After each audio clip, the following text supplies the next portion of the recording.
अस्सलाम वालेकुम student, class 10 chapter 5 हमने स्टार्ट किया हुआ है। लास्ट वीडियो में हमने लेक्चर 5 जिसमें हमने पढ़ा था 5.7 स्पीच रिकॉग्नाइजेशन या फिर वॉइस रिकॉग्नाइजेशन, और हमने 4 एप्लीकेशंस को डिस्कस किया था। टोटल ये हैं 8 एप्लीकेशन, और आज की जो वीडियो है इसमें हम नंबर 5 से आगे डिस्कस करेंगे या देखेंगे। और दोबारा थोड़ा सा रिवाइज कर लेते हैं। वॉइस रिकॉग्नाइजेशन, स्पीच रिकॉग्नाइजेशन, जो अभी तक नहीं समझ पाए, देखो बेटा सिंपल सी बात है। सिंपल कैसे है, देखो 2 वर्ड्स हैं, एक है स्पीच रिकॉग्नाइजेशन और एक है वॉइस रिकॉग्नाइजेशन। स्पीच रिकॉग्नाइजेशन में आप जैसे कीबोर्ड पर माइक क्लिक करते हो और बोलते हो और वो टाइप करता है, इसको क्या कहते हैं, स्पीच रिकॉग्नाइजेशन। यानी कि बोलने वाला बोल क्या रहा है, समझ आ गई, बोलने वाला बोल क्या रहा है। इसी तरह वॉइस रिकॉग्नाइजेशन क्या करता है, वॉइस रिकॉग्निशन ये करता है कि बोलने वाला कौन है, बोलने वाला कौन है।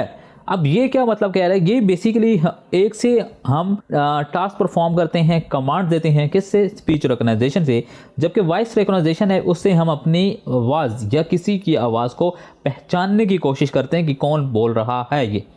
अब ये वॉइस रिकॉग्नाइजेशन कहाँ पे यूज़ होता है, स्पीच रिकॉग्नाइजेशन कहाँ पे यूज़ होता है, हम इसी जो एप्लीकेशन है इनको देख रहे हैं, ठीक है।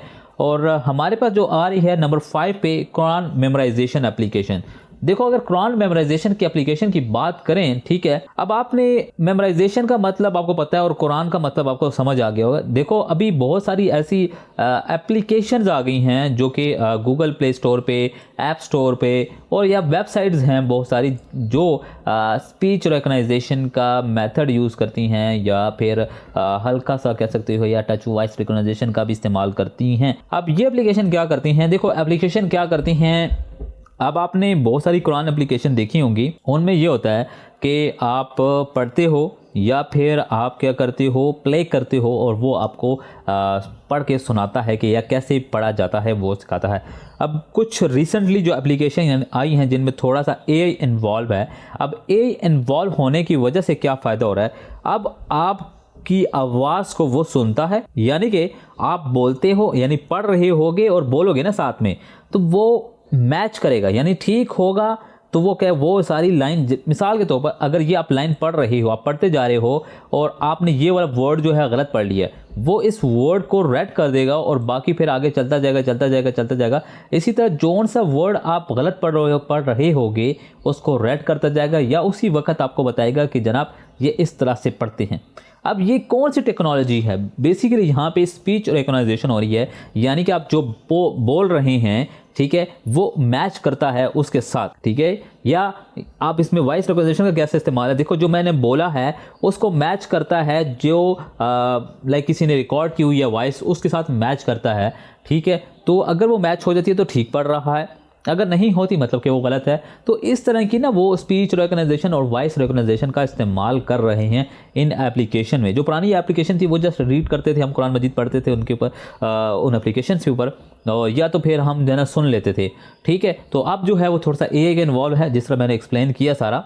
तो ये एप्लीकेशन भी वहाँ में वॉइस और स्पीच रिकॉग्नाइजेशन का इस्तेमाल हो रहा है। इसी तरह ये बहुत सी फेमस एप्लीकेशंस के नाम लिखे हुए हैं, आप यहाँ से पढ़ के डाउनलोड करके आप इनको देख भी सकते हैं, ठीक है। देखो detect mistakes and provide feedback, ये वो ही सारी बातें हैं जो मैंने अभी की हैं। फर्दर देखते हैं 5.7.6 लैंग्वेज ट्रांसलेशन। अब लैंग्वेज ट्रांसलेशन कैसे है, आप देखा होगा आपने बहुत सारे एप्लीकेशन, या आप गूगल ट्रांसलेटर को देखते हो या उसको इंस्टॉल करके देखो, तो उसमें कमाल की क्या बात है। मिसाल के तौर पर एप्लीकेशन में एक ट्रांसलेट का बटन होता है, ठीक है, या कम्युनिकेशन का बटन होता है, इसी तरह माइक बना होता है, उसमें आप अपनी लैंग्वेज सेट करते हो। एक साइड आपको बताता है कि आपकी उर्दू है, ठीक है, एक साइड उर्दू है और दूसरी साइड आप कहते हो इंग्लिश। अब क्या होगा, जब आप उर्दू प्रेस करते हो तो आप अपना वॉइस मैसेज रिकॉर्ड करोगे, वो वॉइस मैसेज दूसरे बंदे को, यानी कि जैसे ही आप स्टॉप करोगे उसको वो इंग्लिश में स्पीच करेगा, यानी इंग्लिश में बोलेगा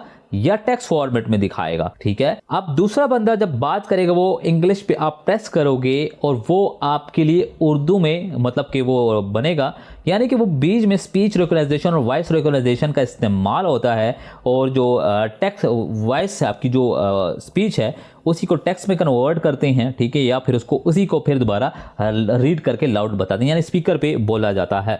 तो ये लैंग्वेज ट्रांसलेशन में भी स्पीच रिकॉग्नाइजेशन का इस्तेमाल होता है। अक्सर आपने देखा होगा ट्रांसलेशन में जो ज़्यादा पढ़े लिखे नहीं होते वो क्या करते हैं, टेक्स्ट कॉपी करते हैं व्हाट्सएप से या कहीं भी किसी प्लेटफॉर्म से जो इन्होंने समझना होता है। अब लोग स्मार्ट तो बन रहे हैं और उस टेक्नोलॉजी का इस्तेमाल कर रहे हैं, तो जैसे वो आपने गूगल ट्रांसलेटर देखा होगा, मैं एग्जांपल देता हूँ, तो उसमें वो टेक्स्ट मिसाल के तौर पर इंग्लिश का टेक्स्ट पेस्ट करते हैं, नीचे वो उर्दू में कन्वर्ट कर देता है। अब उनको तो उर्दू भी पढ़ने नहीं आती, बट यहाँ पे एक स्पीकर का निशान बना होता है। वो जैसे ही स्पीकर को क्लिक करते हैं तो वो जो टेक्स्ट है वो लाउड यानी कि स्पीकर में बोला जाता है या सुनाया देते हैं। तो उससे क्या होता है, उनको समझने में आसानी होती है। अब ये क्या होता है, ये इसी तरह है कि स्पीच टू टेक्स्ट वाला कमाल हो रहा है यहाँ पे, ठीक है। और वो स्पीच क्या है, आपने टेक्स्ट लिखा, उसको स्पीच में कन्वर्ट भी कर सकता है, वो टेक्स्ट में भी कन्वर्ट होता है। और हमारा जो स्पीच रिकॉग्नाइजेशन का जो डिफिनेशन थी वो यही थी कि वो आवाज़ को टेक्स्ट फॉर्मेट में कन्वर्ट करता है, या कमांड में कन्वर्ट करता है। तो यहाँ भी स्पीच रिकॉग्नाइजेशन का इस्तेमाल हो रहा है। अब यहाँ से फर्दर स्टार्ट करें तो कहता है जी the application of voice recognisation. कौन सी एप्लीकेशंस हैं, यानी कि ये जो एप्लीकेशंस हैं, वॉइस रिकॉग्नाइजेशन फॉर सिक्योरिटी।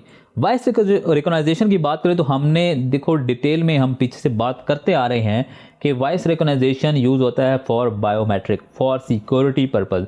जब जैसे आपने फेस लॉक लगाया होता है, फिंगरप्रिंट लगाया होता है, इसी तरह वॉइस लॉक भी आता है। जब तक आप स्पेसिफिक कमांड्स जब तक आप बोलोगे नहीं, वो चीज़ अनलॉक नहीं होती।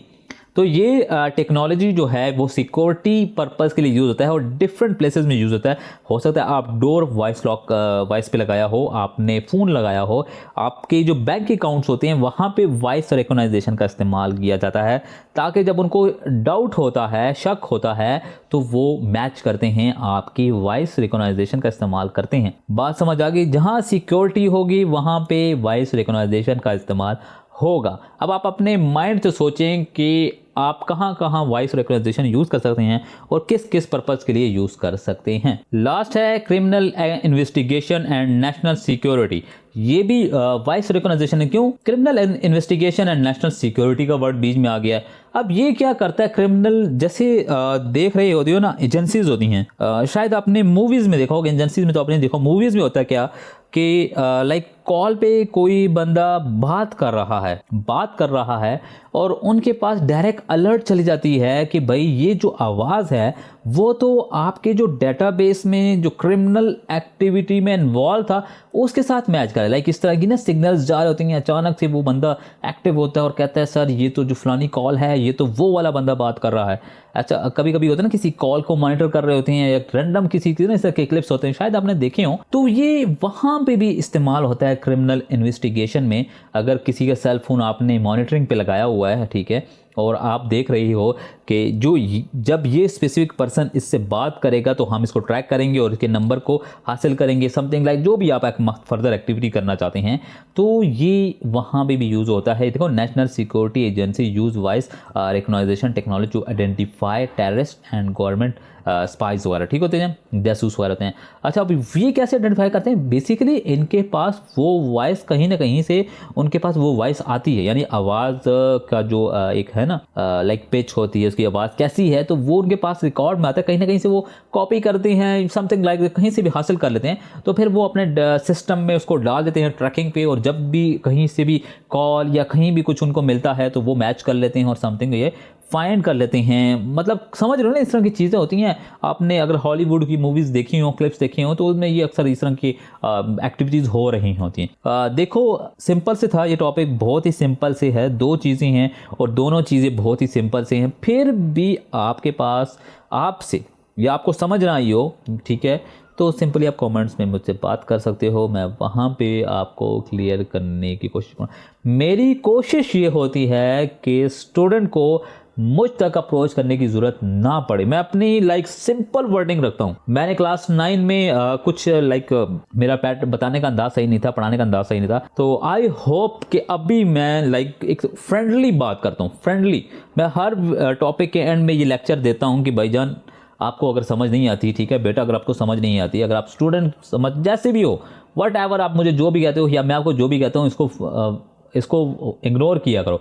मैं आपको कहता हूँ कि मेरी प्रोनाउंसिएशन भी इग्नोर किया करो, मेरे जो लिखने का है उसको इग्नोर किया करो। मैं जब बोल रहा हो तो लाइक आपको आप करके, तुम करके, स्टूडेंट करके, बेटा करके, समथिंग जो भी वर्ड यूज उसको इग्नोर किया करो। जस्ट तुम्हारा फोकस होना चाहिए कि समझ आना चाहिए। बोलने वाला क्या कह रहा है वो सुनो, बोलने वाला है कौन इसको इग्नोर करो, बोलने वाले का पढ़ाने का अंदाज कैसा है, क्या वो, अब देखो मेरी बैड लैंग्वेज तो है नहीं कि आपको कि जी बहुत ही अजीब तरीके से पढ़ाता है, ठीक है। तो ये इस तरह की लाइक वर्डिंग हो जाती है, क्योंकि मैंने कितनी बार कहा है कि I am not a teacher, I am not a teacher. तो अगर बस आपको ये आना चाहिए कि समझ आ जाए, बस मेरा काम है कि आपको समझाना, आपकी कॉन्सेप्ट क्लियर करना। फिर भी कोई कॉन्सेप्ट रहता हो, कोई डाउट रहता हो, कमेंट्स बॉक्स आपके लिए ओपन है, या फिर और कुछ पूछना हो तो आपको वेबसाइट पे जाना होगा, वेबसाइट पे फॉर्म फिल करना होगा, और फॉर्म फिल करोगे तो मुझे नोटिफिकेशन आ जाएगा पर्सनली मुझे सेल फोन में। तो वहाँ पे मैं देख लेता हूँ कि जिसको लाइक ज़्यादा ज़रूरत है तो उसको मैं व्हाट्सएप कॉन्टैक्ट कर लेता हूँ कि भाईजान क्या मसला है, क्यों नहीं समझ आ रही है, वट एवर प्रॉब्लम जो होती है, ठीक है। थैंक यू वक्त देने के लिए।